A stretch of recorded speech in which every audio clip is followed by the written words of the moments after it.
Dog meat को राजस्थान से लाकर जो है बेंगलोर में सेल किया है। अब जिस तरह से रिपोर्ट आई है, इस पर आपका क्या कहना है और उन लोगों को क्या कहना है जिसने ये आरोप लगाया सेंटर में? देखिए, हकीकत क्या है कि स्लॉटर हाउसेस सिर्फ 2 हैं बेंगलोर के अंदर, दोड्डी जिसे बोलते हैं हम लोग। अब डिमांड ज़्यादा है। आज के 130 साल पहले नाज़टेक के पास की दोड्डी बनी थी और तकरीबन 120 साल पहले ये टैनी रोड की दोड्डी बनी थी। 100 साल पुराना ये रसल मार्केट है। आज भी यही इसी जगह से बिज़नेस कर रहे हैं, आज भी यहीं से बकरे काटे जा रहे हैं। बहुत मुश्किल हो रही है। तो ईज़ ऑफ डूइंग बिज़नेस जिसकी वजह से जब जीएसटी आ गया, तो जब कर्नाटका स्टेट का कोई टैक्स नहीं है, वैसे भी पेरिशेबल कमोडिटी है, टैक्स नहीं है, तो दूसरे स्टेट से, दूसरी रियासत से गोश्त लाना कोई इलीगल चीज़ तो नहीं है। पूरे रूल्स एंड रेगुलेशंस को फॉलो करते हुए लाइसेंस के साथ गोश्त लाया जा रहा है। बात सिर्फ इतनी है कि बकरे को दुम होती है। राजस्थान के साइड के बकरे देहाती रीजन में रहते हैं, मतलब डेजर्ट रीजन में रहते हैं, रेगिस्तानी रीजन में रहते हैं, तो वहाँ पर के बकरों को दुम होती है। तो जिसकी वजह से ये लोग एक चालबाजी के साथ, एक साजिश के तहत इन लोगों ने स्टार्ट किया था। पहले सीसीबी पुलिस के पास कंप्लेंट दिया था इन्होंने कि इलीगल मीट लाया जा रहा है। सीसीबी से ये लोग लॉ एंड ऑर्डर पुलिस के पास जाते हैं। सीसीबी को हम लोग जाके समझाते हैं कि देखिए, इसके अंदर कोई इलीगल चीज़ नहीं है, सब कुछ करेक्ट है। फिर वहाँ से लॉ एंड ऑर्डर पुलिस के पास जाके कंप्लेंट देते हैं, फिर उनको जाके समझाते हैं कि देखो हमारे पास पूरे लाइसेंसेस हैं, सब कुछ है। तो हम लोग इंसानियत के साथ बरोबर लीगल से बिज़नेस कर रहे हैं। लॉ एंड ऑर्डर पुलिस के बाद ये लोग बीबीएमपी जाते हैं, हेल्थ डिपार्टमेंट जाते हैं, एफएसएसएआई जाते हैं, हर जगह पर जाकर के कुरैश बिरादरी के साथ पूरे के पूरे लाइसेंसेस दिखाकर, पूरे डिटेल्स दिखाकर, सब कुछ दिखाकर वापस आते हैं। तो अचानक से एक दिन जिस वक्त पर डिमांड ज़्यादा रहता है, जैसे कि जुम्मा, हफ्ता, इतवार, शादियां ज़्यादा होती हैं, तो इस टाइम पर बैक वक्त ये 2 मरदूद शैतान वो एक कुत्ते को लेकर साथ में आकर ये इल्ज़ाम लगाए कि कुरैश बिरादरी कुत्तों को लाकर इधर काट के कुत्तों का गोश्त मिक्स करके इधर दे रही है। पहले इनका ये कहना था कि ये कुत्ते का ही गोश्त है।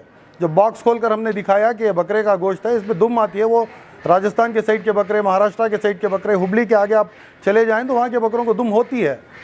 तो जब ये इनको समझाया गया, जब तस्वीर मैंने दिखाया कि ऐसे बकरे होते हैं जिनकी दुम होती है, इस बार मैंने कुर्बानी भी ऐसी थी कि जिसके बकरे की दुम थी, तो वो देखने के बाद इन लोगों का ये कहना था कि आप बकरे ला रहे हैं तो फ़िश का स्टिकर क्यों लगाए हैं।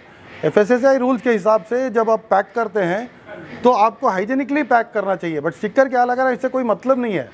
मछली का स्टिकर वो सिर्फ मछली की तस्वीर है उसके ऊपर, तो उससे कोई मतलब ही नहीं है। तो जब इनको ये भी पता चला तो उसके बाद में ये एक और आरोप ये लगा रहे, एक और इल्ज़ाम ये लगा रहे थे कि 30% इसके अंदर कुत्ते का गोश्त मिक्स कर रहे हैं। मैं आपको ये समझा दूं, एनिमल हस्बेंड्री वेबसाइट से मैंने डेटा निकाला है, पूरे राजस्थान में सिर्फ 7 लाख कुत्ते हैं और पूरे जयपुर में सिर्फ 50,000 कुत्ते हैं। ये 3 महीने का भी बिज़नेस नहीं है। मैं ये कहना चाह रहा हूँ कि लीगली एक कम्युनिटी एक बिज़नेस कर रही है, तो इसी बिरादरी के 2 मुर्तद, बागी, धोखेबाज, इन्हीं बिरादरी के अपनों को तकलीफ़ देने की नीयत से जो साजिश रचकर उस कुत्ते को लेकर साथ में जो हैवानियत इन्होंने पेश की, इसकी वजह से आज सिर्फ बिरादरी कटघरे में नहीं बल्कि सारी की सारी मिल्लत पर इल्ज़ाम ये लग गया कि ये लोग कुत्ते बेच रहे हैं। चलो, अल्लाह का करम हुआ कि अल्हम्दुलिल्लाह यहाँ के जो होम मिनिस्टर हैं परमेश्वर, उन्होंने रिपोर्ट मंगवाई, रिपोर्ट देखी। रिपोर्ट देखने के बाद उन्होंने वजाहत की कि ये 100% नॉर्थ इंडिया साइड का बकरा है, जिसको सिरोही ब्रीड कहते हैं। ये एक स्पेशल ब्रीड है जो रेगिस्तानी टेम्परेचर्स में, रेगिस्तानी जोग्राफी एरिया में आसानी के साथ जी लेता है। उसके अंदर न्यूट्रिएंट ज़्यादा होते हैं और उसके अंदर प्रोटीन ज़्यादा होते हैं। इसको चवान कहते हैं, नाटी कहते हैं। तो ये चवान नाटी गोश्त 3 दिन के अंदर इधर आ जाता है, 2 दिन में आ जाता है, लेकिन कभी कभार 2-3 घंटे ट्रेन रेट भी हो जाती है। एफएसएसएआई रूल्स के हिसाब से आप अगर किसी मीट को पैक करते हैं तो आप 4 से 5 दिन तक, अगर उसको 4 डिग्रीज़ के अंदर आप मेंटेन करते हैं तो आप ले आकर आराम से बेच सकते हैं। मैंने मुसलख में से आइस निकाल करके दिखाई कि देखिए आइस के डल्ले अभी तक बाकी हैं, तो इसका मतलब ये हुआ कि 0 डिग्रीज मेंटेन्ड है। यहाँ पर तो 4 डिग्रीज मेंटेन करने की बात हो रही है, तो 100% लीगल हो गया और 5 दिन तक आप इसको बेच सकते हैं। मैं पूरे रूल्स को दिखा रहा हूँ, एक कॉपी मैं आपको देता हूँ, आप इसको अपलोड करिए, अपलोड कर दिखाइए। आप इसको 5 दिन तक अगर आपने 4 डिग्रीज मेंटेन किया है तो आप आराम से बेच सकते हैं। इसके अलावा एक और भी बात बता दूं, अगर आप -18 डिग्रीज पर इसको फ्रीज करते हैं तो आप इसी गोश्त को 10 महीने से 12 महीने तक भी आप इसको बेच सकते हैं। तो ये मुर्तद, ये जो हैवानियत की ये इन्होंने दिखाई, इन लोगों को अच्छी तरह से मालूम है। आप मेट्रो जा कर के देखिए, वहाँ पर गोश्त के पैकेट्स उठा करके देखिए, 1-1 साल की एक्सपायरी के गोश्त उधर मिलते हैं, 7-7 महीने पुराने गोश्त उधर मिलते हैं। आप आराम से ख़रीदो फरोख्त कर सकते हैं। आप ख़रीद सकते हैं मेट्रो के अंदर, लुलु मॉल के अंदर, बड़े बड़े जो हाइपर मार्केट्स हैं, स्पार है, डी मार्ट है, जहाँ पर भी गोश्त मिलता है जाकर उठाकर देखें। अब लिशियस जो इतना बड़ा बिजनेस कर रहा है, लिशियस क्या बाज़ार को जाकर बकरे ला करके काट रहा है? ये भी तो हमारे यहाँ से मंगवा रहा है, जयपुर से। तो मैं ये बात कहना चाहता हूँ कि सिर्फ मुस्लिम कम्युनिटी को बुरा दिखाने के लिए हमारे ही अपने, वो जो कहते हैं कि घर को आग लगी घर के चिराग से, इसी तरीके से ये लोग साजिश करके, वेट इस बात का है कि जो रिपोर्ट आनी है वो हैदराबाद से भी सैंपल लिया गया है, दिल्ली से भी सैंपल लिया गया है, बेंगलुरु से 3 अलग अलग डिपार्टमेंट सैंपल लिए हैं, तो सारों के रिपोर्ट्स आ जाएं पहले। देखिए बात इन्होंने ये करी कि ये कुत्ते का गोश्त है, जब हमने साबित किया, मुंडी दिखाया हम उठा करके, देखिए ये बकरा है, बिल्कुल बकरा है। फिर उसके बाद में एक और डब्बा खोले, दिखाए बोटी दिखाए, देखिए तो बिल्कुल बकरा है। खुशबू से पता चल जाता है कि ये बकरे का गोश्त है। कोई छेली का गोश्त खाने वाला है, उसको बकरे का गोश्त रखे तो उसको पसंद नहीं आएगा। कोई बकरे का गोश्त खाने वाला उसके सामने छेली का गोश्त रखे तो एक निवाले में बोल देगा कि ये बकरी का नहीं, ये छेली का गोश्त है। तो मैं ये कह रहा हूँ, कोई कुत्ता ला के मुसलमान बेच दे, ऐसा घटिया इल्ज़ाम, इतना नीच इल्ज़ाम। कितने सालों से ये बिजनेस चल रहा है? ये बहुत ज़माने से चल रहा है, बहुत ज़माने से चल रहा है। ट्रेन पे ही आता है? हाँ, ट्रेन पर ही आता है, फ्लाइट से भी मंगवाते हैं।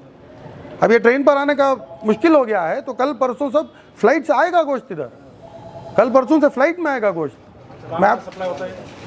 बहुत सारी अलग अलग जगहों पर देते हैं, केटरिंग को देते हैं, होटल्स को देते हैं, मॉल्स को देते हैं, ग्राहक को देते हैं। कोई घर के अंदर बड़ी दावत अगर कर लेता है तो 10 किलो का ऑर्डर दे दिया, कभी 20 किलो का, कभी 50 का, कभी 100 का। जो जिसको ज़रूरत है उसको ये गोश्त दिया जाता है। इस गोश्त को खाना कोई गलत नहीं है भाई। आप देखिए ना, जाकर के एक बार लुलु मॉल जाइए, एक बार डी मार्ट जाइए, एक बार आप मेट्रो जाइए, मेट्रो जाकर के आप देखिए ना, हर तरीके का गोश्त उधर रहता है। उठाइए एक बकरे के गोश्त की पैकेट, देखिए कितनी एक्सपायरी होती है, 1 साल की एक्सपायरी का डेट होता है उसके ऊपर। इस इंसिडेंट के बाद बहुत सारे लोगों में शक पैदा हो गया है कि कुत्ते का गोश्त मिक्स हुआ है, तो कैसे क्लियर करेंगे आप लोगों को? नहीं, इंशाल्लाह। देखिए, सबसे पहली बात यह है कि सिर्फ बिरादरी पर ही नहीं बल्कि मिल्लत पर यह इल्ज़ाम लग गया, तो आज ये इल्ज़ाम मिटाना बहुत ज़रूरी है। हमारी इसी बिरादरी के अक्सर भाई, इन लोगों से मेरी बात हुई, गाँव में दूर दूर कर्नाटक रियासत के दूर दूर गाँवों में भी ये लोग बिज़नेस करते हैं।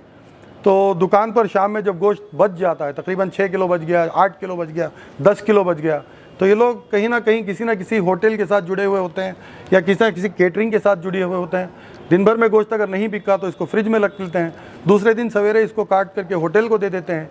होटल में भी फ्रिज होता है तो उसको ले जाकर होटल वाला फ्रिज में रख लेता है, और जब जब जैसी जैसी ज़रूरत वो उठा करके पका करके दे देता है। तो आज इस बिरादरी के हमारे अपनों का नुकसान, सोचिए, बड़े व्यापारियों को कोई फ़र्क नहीं पड़ेगा, लेकिन इस हैवानियत की वजह से जो हमारे बिरादरी के छोटे छोटे व्यापारी हैं, छोटे छोटे व्यापार करने वाले हैं, उन पर तो आज इतनी बड़ी एक प्रॉब्लम आ गई है कि 6 किलो गोश्त भी अगर से बच गया तो तकरीबन 4,000 रुपये का गोश्त हुआ। तो वो भाई वो 4,000 रुपये कटने के लिए अगले 8 दिन फिर काम करेगा। तो मैं ये कहना चाह रहा हूँ कि सरासर गलत इन लोगों ने किया। अगर अपनों के साथ कोई प्रॉब्लम होता तो जमात में बैठ कर के बात करते। वाहिद ये एक ऐसी कम्युनिटी आज बाकी है मुसलमानों में जिसके अंदर आज भी फ़ैसला जमातों में रखा जाता है, जमात फ़ैसला लेती है। इसके अलावा मैं पूरी रियासत के अंदर ऐसी कम्युनिटी कहीं नहीं देखा। हाँ, बोहरा लोग जो हैं उनके पास है, और अलीपुर में जो एक अलग कम्युनिटी रहती है उनके पास भी यूनिटी मैंने देखा, एक और यूनिटी मैंने देखा, भटकली हमारे जो भाई हैं वहाँ पर भी एक तंजीम है, उनके पास मैंने देखा कि हमारे यहाँ कोई प्रॉब्लम आता तो सुन्नत तरीक़ा ये है कि भाई आप जमात में ला करके इस बात की अर्ज़ी देते हैं, इस बात को सामने रखते हैं, तो जमात का जो फ़ैसला होता है उसको बिना मना किए हर किसी को मानना ही पड़ेगा। वैसी एक जमात ये हमारी खुरैश बिरादरी है। आज उस खुरैश बिरादरी के साथ इन लोगों ने गद्दारी की, बगावत की, तो इसकी सज़ा भी इंशाअल्लाह खुरैश बिरादरी इनको ज़रूर देगी। सर, हिलाल और रिजवान अहमद कुरैशी जिसने ये कंप्लेन की है, आपकी और उनकी कोई पर्सनल रिवेंज या दुश्मनी? नहीं, मैं इन लोगों को बिल्कुल नहीं जानता। देखिए, दरअसल ये है कि तकरीबन 1.5 महीना पहले ये लोग अप्रोच होते हैं, हमारा मैजेस्टिक का जो गुडशेड रोड पर कार्गो सेक्शन है, उस कार्गो सेक्शन में आकर के ये लोग हंगामा करते हैं। कोई एक काला कुत्ता उनके साथ आया था जिसका नाम शशि कुमार है, मैंने को पता है कि वो कोई कुछ काम करता है, कोई रियासत एक सियासी बड़े एक लीडर के साथ उसका कुछ करीबी राब्ता है। तो ऐसे कुत्ते को ले आ करके ये लोग धमकी देने की कोशिश की है, अगर आप हमारी बातों को नहीं मानेंगे तो आप पर हम जुल्म ढाएंगे, आप पर हम तकलीफ़ें लाएंगे, हम ये करेंगे, हम वो करेंगे। तो जैसे ही पता चला, पूरे लीगैलिटीज़ के साथ जा कर के अलग अलग डिपार्टमेंट्स को इसका जवाब दिया गया। जब कहीं पर भी दाल नहीं गली तो इस नीच हरकत पर ये लोग आ गए कि भाई इसके अंदर कुत्ते का गोश्त मिक्स हुआ है। ये सरासर गलत है। सर, और एक चीज़, उसमें हाइजीनिक की बात होती है। इतने दिन के बाद गोश्त जब बिकता है तो क्या हाइजीन रहता है, वो खाने के लिए खाने के लायक रहता है? इस तरीके की देखिए, मैं आपको पढ़ करके सुनाता हूँ। चवान shall be stored at 4 degree for short term storage and -18 degree centigrade or below for long term storage. The chilled chawan should be consumed within 2 to 4 days under normal chilling conditions of storage, and frozen chawan shall be consumed within 12 months. के माने अगर आप 4 degrees के अंदर ला रहे हैं तो इसको 4 दिन के अंदर आप कंज्यूम कर लें। अगर आप -18 डिग्रीज के अंदर ला रहे हैं तो आप इसको 1 महीने तक रखकर बेच सकते हैं।